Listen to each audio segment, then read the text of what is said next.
Our issue is to prevent autism being a major social impairment for children as they go through school and head into adulthood. Patsy. We're going to let you guys have plenty of time because our speaker from the Indiana National Guard has not shown up. So you guys are the program, all right? Well, all right then. We're probably more fun anyway, but I'm an Army brat, so I'll just take charge on this part of it. So maybe if you have questions about the presentation of autism or want more information about potential ideas about causality, I'm happy to talk about that. Is autism becoming more prevalent? Well, that's a really good question. And I don't think anyone would want to say yes or absolutely no. We now can diagnose it.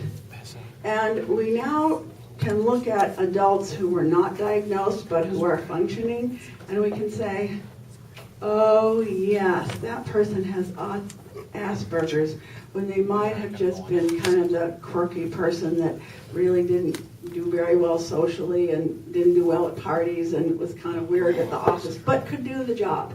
So that end of it. Now, I am really old. I don't want to tell you how old.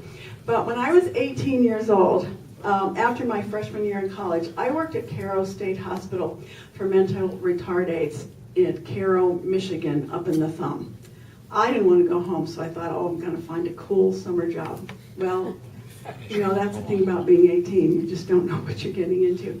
But this was basically a warehouse for mentally retarded children and adults. And looking back, I believe that many of these children were developmentally delayed and had autism. They were other children who had other problems, and today they would never be in a place like that, and everyone would be working very hard. But I do believe that many of those children then had autism, and they were not in the community, and they were not in the public school system, and we didn't know anything about it.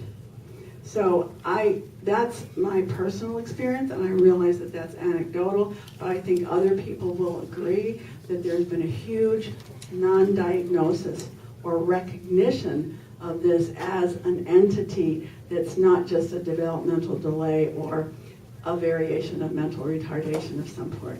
This is children who are not social at all. I'm guessing you're having some difficulty finding, or with homeschooling being on the up, I would think that there would be some difficulty in having people come to you and say that their child has autism. Are you experiencing that? How do you find out, I guess? Well, the way it works now and the history of our program is that IU Medical School and Dr. Swagonski were instrumental in Riley getting grants to put together the early evaluation teams, which we were the pilot. We were the first non-Bloomington downtown Indy group, and we needed to adapt how the program worked a little bit, but the core were children being seen early. So the way it works is that pediatricians do some very specific developmental evaluations when children come in for their shots, their routine physicals, and all the stuff that kids get. Even homeschooled kids mostly have pediatricians. So that's when these children are now identified with some very quick screening questions. And Mary Lou can even talk to you about those as well. So the pediatricians are the ones mostly referring to us, which is not to say that we get a lot of people who want to come and see us because Aunt Liz told me this kid's funny, or this kid's doing this, and do you think he's autistic? And so then the pediatrician will go ahead when there is a parental concern. And of course we see them. And sometimes we just need to reassure, or we do need to identify that there is some problem, which may or may not be autism. So we think we're getting now pretty good coverage of young children. And a lot has been done to work with daycares and other groups to help them identify young children that may be at risk. So we want to see all the at-risk children and people that just have concerns. And sometimes, I told you I was old, and my kids are all grown up, and I kind of have to smile because, moms are just so worried because this kid's doing something funny, which is perfectly normal. But on the other hand, we take it all very seriously and try to be helpful. My mother and my sisters worked for a county care facility in Iowa, and they closed the facility, and my sisters and my mom went together and started working with them separately, helping them live on their own and that sort of thing. And my sisters mentioned this to me several times, they're finding out a lot of those people were autistic and not mentally retarded. Yeah, and that's what has happened, that children were not identified and they've gone into adulthood because they had such poor social skills, they couldn't function or take care of themselves. And autism, the core is that it is a communication and social disorder. There are a number of things that travel along with it, other diagnoses. They're not part of the diagnosis, but it may include, and many of these children do have ADHD as well. And so that just, if you have two problems, it's not like 1 + 1, it's two times 2. So it's much worse. And because they are not able to understand or relate or control their situation in a social situation, and they often have a lot of sensitivities, don't like noise or lights or a lot of commotion, then they have terrible anxiety. They just have fulminant anxiety. So you get a child who's autistic, can't figure out what's going on, can't relate to the people in the situation, doesn't know how to soothe themselves, gets terrible anxiety and maybe ADHD, and it's not going to go well unless all of these things are addressed. And in the past, I'm sure you've heard it, well, what does that kid have to be depressed about? And why are children anxious? They don't need to be anxious. So that was just a total dismissal as a possibility entirely. And now we know that autistic children are very high risk for anxiety because they don't know and can't kind of deal with the world very well. So they are not diagnosed and not treated for much of anything, and often treated very poorly. And many years ago, they were the ones who were constantly being punished and couldn't go out for recess because they didn't get their homework done or they didn't get it done in class. So these children are endlessly miserable and not successful. And then you get the secondary thing of, I don't even want to bother and I'm tired of everybody. And then they get cranky and angry and sometimes impulsive and aggressive. And then it goes downhill. Want to add anything to that? No, but I'm very good. Okay, very good. So we can ask more questions. Mary Lou is going to talk about the testing and what kind of kids, what we do when it's not autism. So I will kind of go through when I'm doing the testing, what it's like. But I kind of wanted to start off with a positive story. So one of the first kids that I did diagnose was about 18 months old. And we sent her to get what they call ABA therapy, which is the therapy that helps these kids. She went through that program a year and a half, maybe, about. And by the time she got through the ABA therapy, she actually did not qualify for the diagnosis of autism anymore.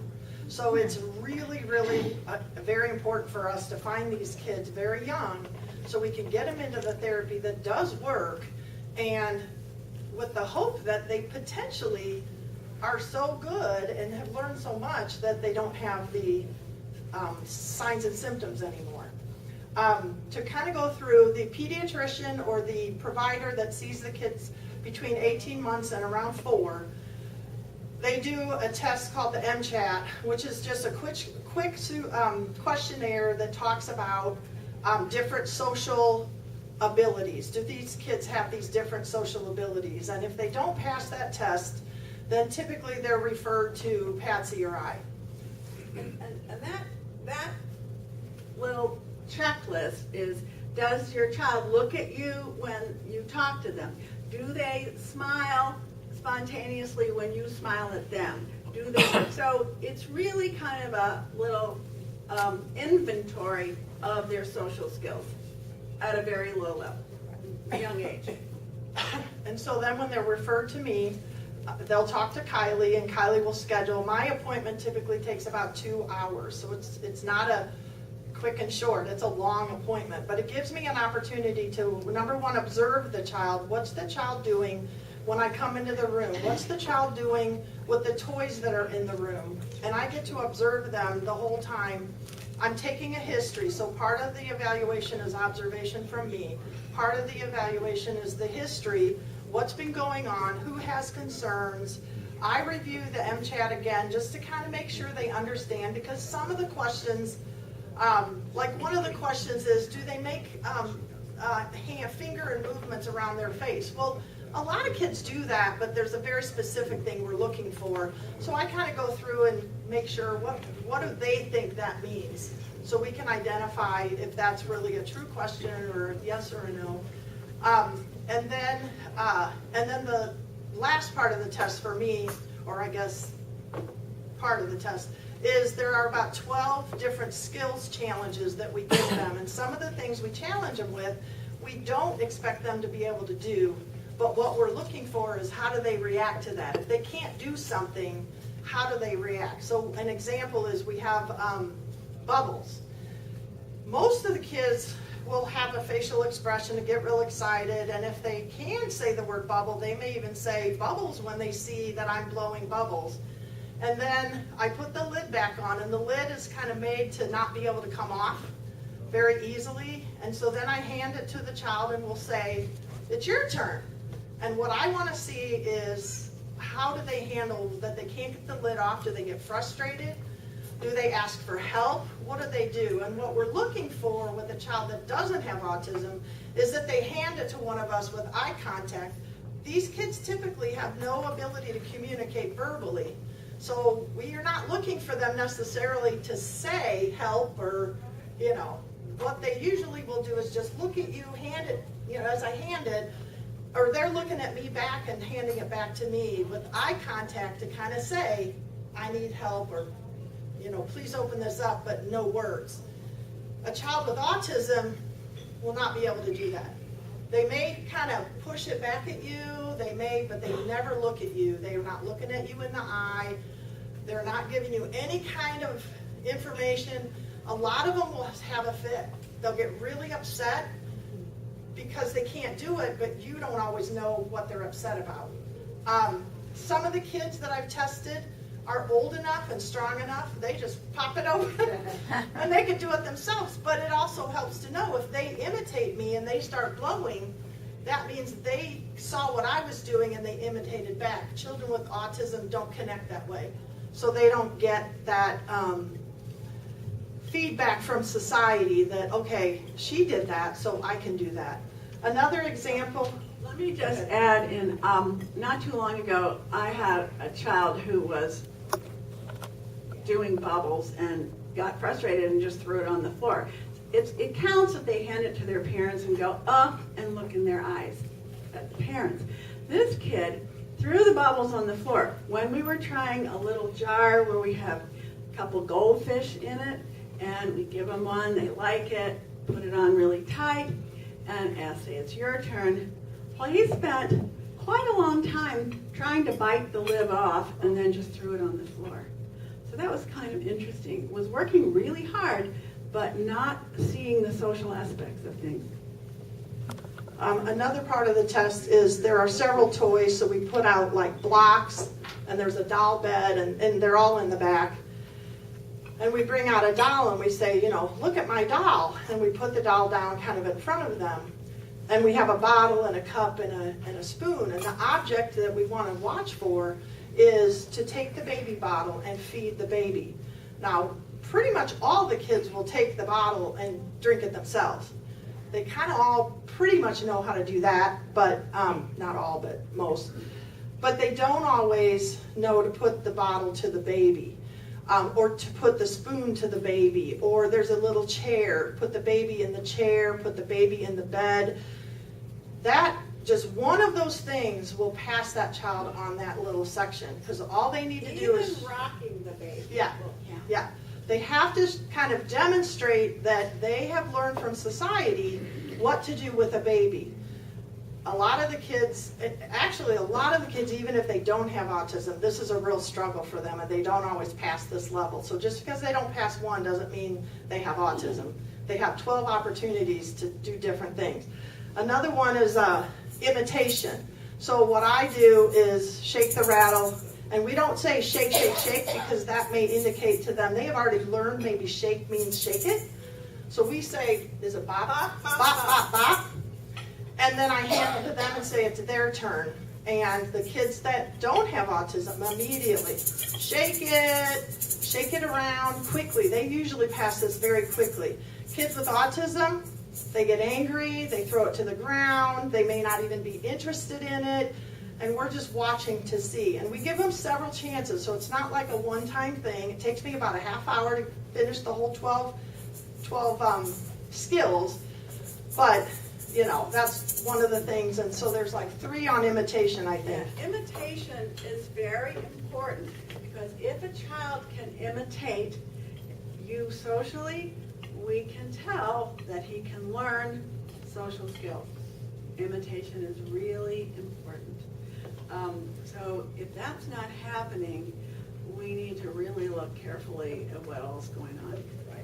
Right. I'm trying to think of the other. So there's play. So this one is listed as play with the doll. One of them is with a ball, and I roll the ball to them, they roll it back, and they have to roll it back and forth to me at least 3 times, indicating they are connecting with playing with me and connecting with me, or with their parent. Again, sometimes they're nervous and they're shy kids. It doesn't have to be with me. I just have to see it demonstrated with a parent. Yes? We enjoyed, Jim and I, when we went to one of the conventions and learned about the 3 Wishes campaign, that it's oh so important to type the children early in their years. Right. And that Indiana was second last, I think, in terms of being able to type children early on. And that's why what you do is so important, and this effort of the Riley Hospital and in conjunction with you folks to make this happen in our area too. So we really appreciate that. Thank you. Well, we've been doing this for what, 5 or 6 years? Well, actually, I think it's 3.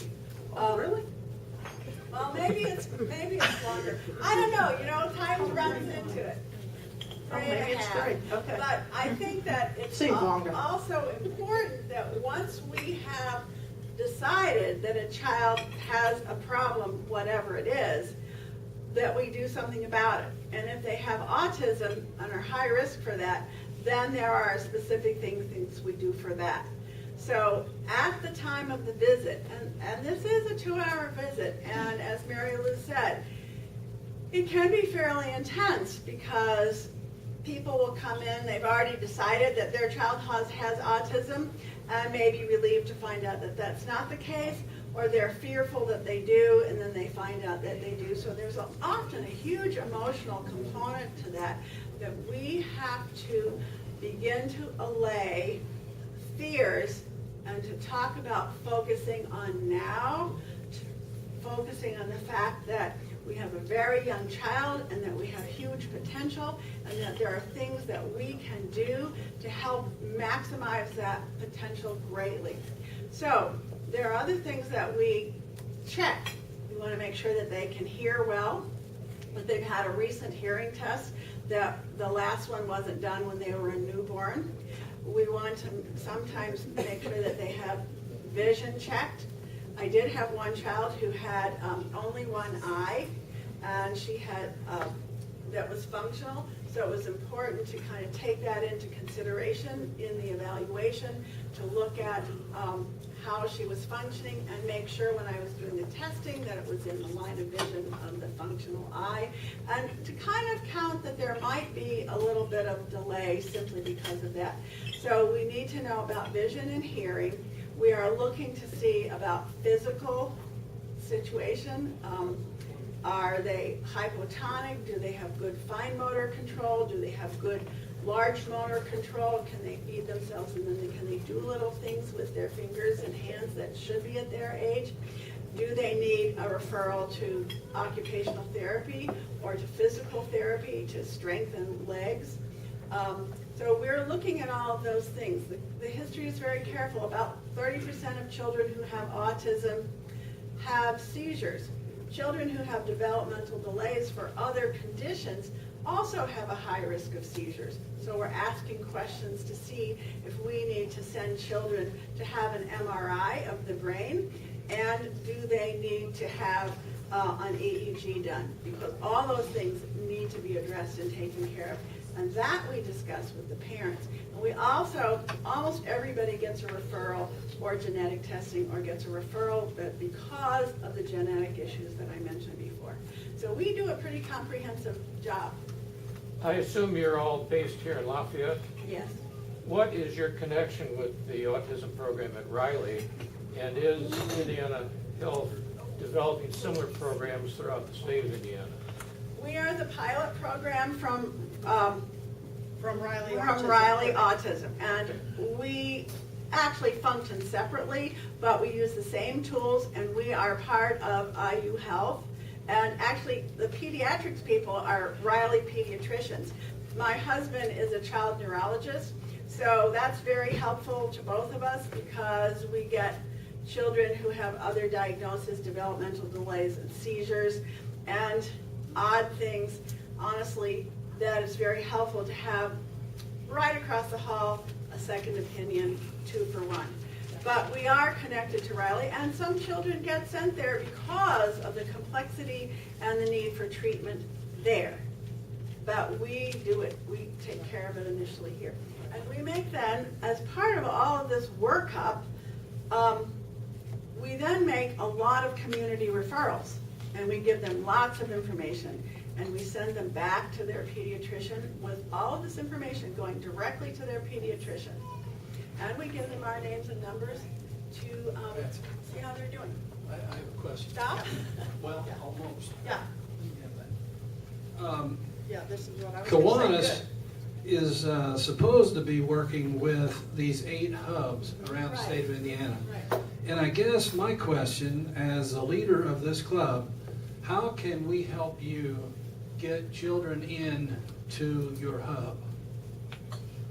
Well, That's the role of Kiwanis. I think that we have a couple of things that are at play here. Some of them may not be, Kiwanis may not be able to be helpful with, in that, or maybe you can be, because other voices are important. Many of these children have Medicaid, and we've had difficulty getting payment for these services. And consequently, a 2-hour visit in Mary Lou and my schedule is a big dent financially if we do not get any reimbursement. We do pretty well now. We've pretty much got that under control. And then Mary Lou's pediatrics is only taking referrals at this point from pediatrics. From IU. From IU. The IU are in that group because of the way the insurance works. And other groups, when we've gone to conferences of the hubs, have had trouble with reimbursement. And that's a realistic problem on how many children you can see financially at all, which sounds terrible. So bottom line is you can't take Medicaid? No, we do take Medicaid. But just like in pediatrics, I can take the Medicaid that IU accepts. Because she's in a specialty group, she can take other insurances outside that group because she's in a different department and Reimbursement is different for specialists. Yeah. So I'm a specialist.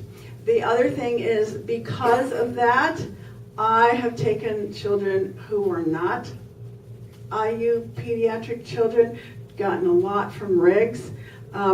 We honestly haven't advertised widely to the pediatricians in town because we were looking at the issues of reimbursement, and also because of the issues that we are now looking at training some more people. I'm going to be even older soon, and I'm going to go down to working 1 day a week. So that I will not be expanding the opportunities for children. So we would like to find individuals that we could train and put as part of this, not necessarily at IU Health. So we are talking to Dr. Swagonski about that in terms of getting more children in. So some of that is training. So if there's an issue to help train people, we'd be glad to do it. I know there is, in some instances, a cost for that. Since we were a pilot project, we were covered under grants. And also the bag of all these toys, which is standardized, is $300. And we got that money out of the IU Foundation. All right, the executive committee is going to meet with these ladies after the meeting, and we'll talk a little more. And thank you so much. You guys did a great job for us. I don't want to call you fill-in, but you did a great job because our National Guard guy stiffed us. Patsy?